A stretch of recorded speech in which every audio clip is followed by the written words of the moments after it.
Well, hello. Welcome back to Soul Search Sunday with Johnny Tiger on December 19, 2021.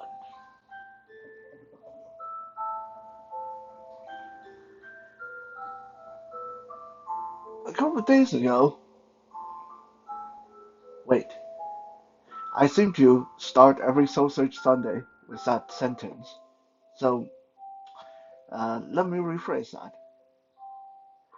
Uh, 2 days ago, there, that's more specific, isn't it? 2 days ago, I got a rather unexpected phone call from a friend who wanted to invite me and Kitten to a Christmas party. Now, while this friend and I, we've known each other for about 20 years, we are not particularly close. Um, so this definitely came as an unexpected invitation, and I was kind of flabbergasted and didn't know what to say on the spot. And so I said, "Wow, uh, thank you." And he said, "Well, I know neither of you have family here, so I didn't want you guys to be all alone on this beautiful holiday, so I wanted to include you guys." Now, while that was definitely a great kindness to extend to me and Kitten, and a very beautiful gesture, his statement basically summed up the majority of why I kind of feel humbug about Christmas. I have been asked multiple times by multiple people. I said, Johnny, seriously, honestly, what do you think of Christmas? And honestly, most of the time, I give the very generalized, very uh, politically correct answer. "Oh, it's a cheerful holiday, and it's great that people all enjoy themselves. I think it's pretty cool." But how do I really feel about Christmas, or how I felt about Christmas? Let's put it this way, because my view on it has kind of changed a little bit. But how did I feel about Christmas? Emphasis on did, the past tense. And unfortunately, in this case, the past tense extends almost my entire uh, adult life and childhood. So how did I feel about Christmas? Honestly, I kind of hated it. Not because other people were having fun, uh, but because of all the various bad memories and bad feelings it almost always inevitably generate in me.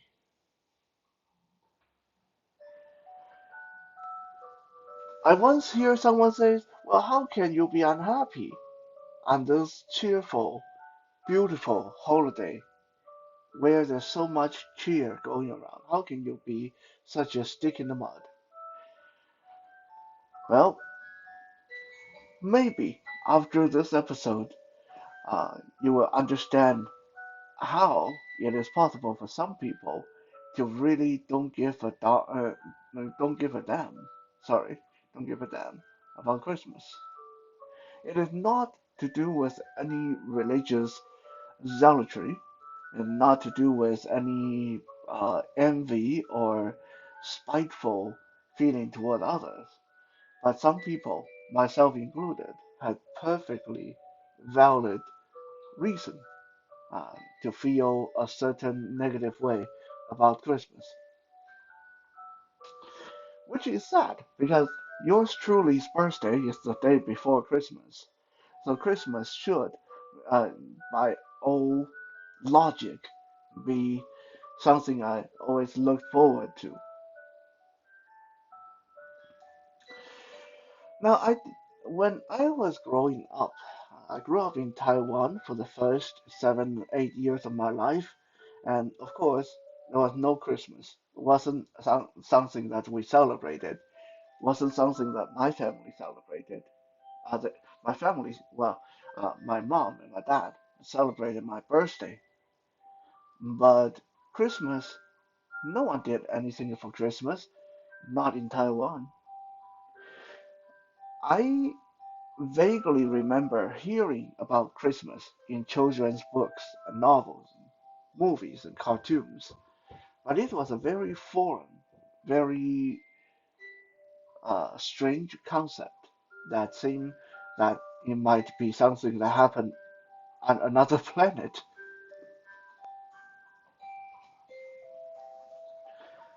My first real exposure to Christmas was around 7 years old when I was sent to Miami for eye surgery. Accompanying me was my nanny Maru and my stepmother Maria. Now, those of you who have been following my past episode and have seen the Night Strike documentary, which, by the way, if you have not, go on johnnytiger.com and you will see the short Night Strike documentary there. Those of you that have seen it know that I had suffered a lot of abuse at the hand of my stepmother, Maria. So Maru accompanied me to Miami because she was good at taking care of me, especially when I was recovering from surgery. She was pretty much the only person I trusted. I trusted her more than I did my own mother. And Maria, because she was the only one in our family that was fluent in English. So she needed to do all the paperwork and translation and all that stuff. That year, I spent Christmas in Miami while recovering from my surgery. I don't remember a heck of a lot about that Christmas, but I remember the first ever Christmas story I was told. It was by Maria, and it was the story of the little matchbox girl, which, frankly, to a 7 year old, was really traumatizing. Like, my first Christmas story was about a little girl who was abused by her family and had to go sell matchboxes and then ended up froze to death outside. Like, wow, that was some brutal stuff. My young, tender mind wasn't quite prepared for that. And then I had to spend the rest of that Christmas hearing Maria tell me that I would never get gift from Santa because Santa, by the way, this is her own word, because Santa does not deliver to bastard children. And I was a bastard children. I was a bastard child. So I was a bad child by default. I would never be able to enjoy Christmas. Now, that was my first Christmas. 7 year old's first Christmas. Story of the little matchbox girl, and the knowledge that Santa would never like me because I was a bastard child. And then I went back to Taiwan and put the whole ordeal behind me, more or less. And then, just around 9 years of age, so a couple of years later, my father moved me, my stepmother Maria, and her children to Canada. And that basically started 2 years of hell for me. Those were my second and third Christmas.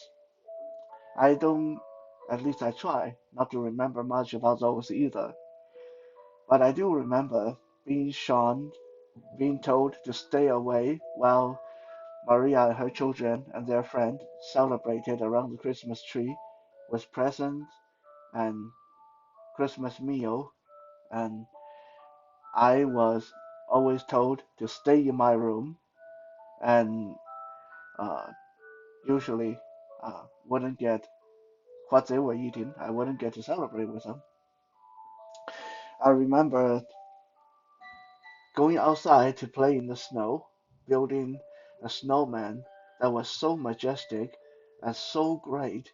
It was better than anything that my siblings built, and because I built the better snowman, I got a great amount of beating that night.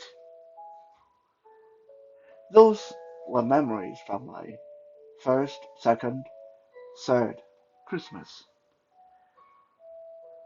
And then I went back to Taiwan again and did not come back to Canada until 1995. And then Christmas resumed.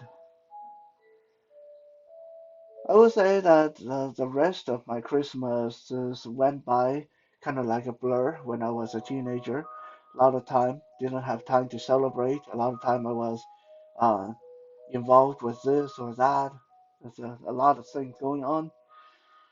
Um, I remember celebrating Christmas with my foster family when I was put in the foster home and being told that uh, it was a family occasion, so those of us who were foster children were not allowed to sit with the rest of them that were real family.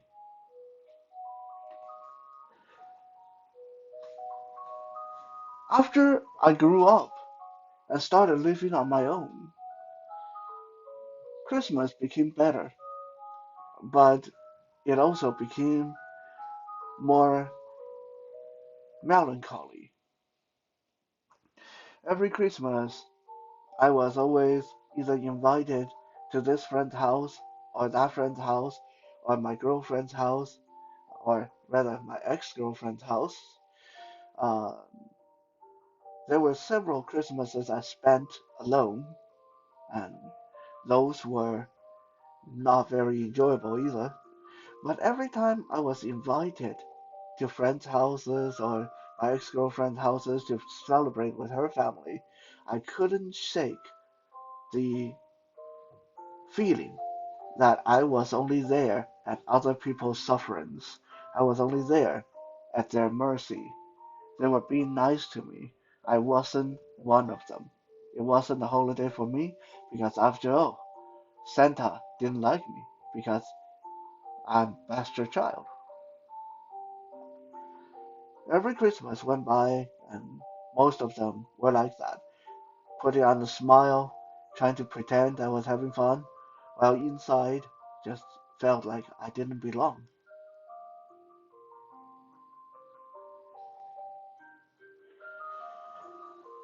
This year, things will be different.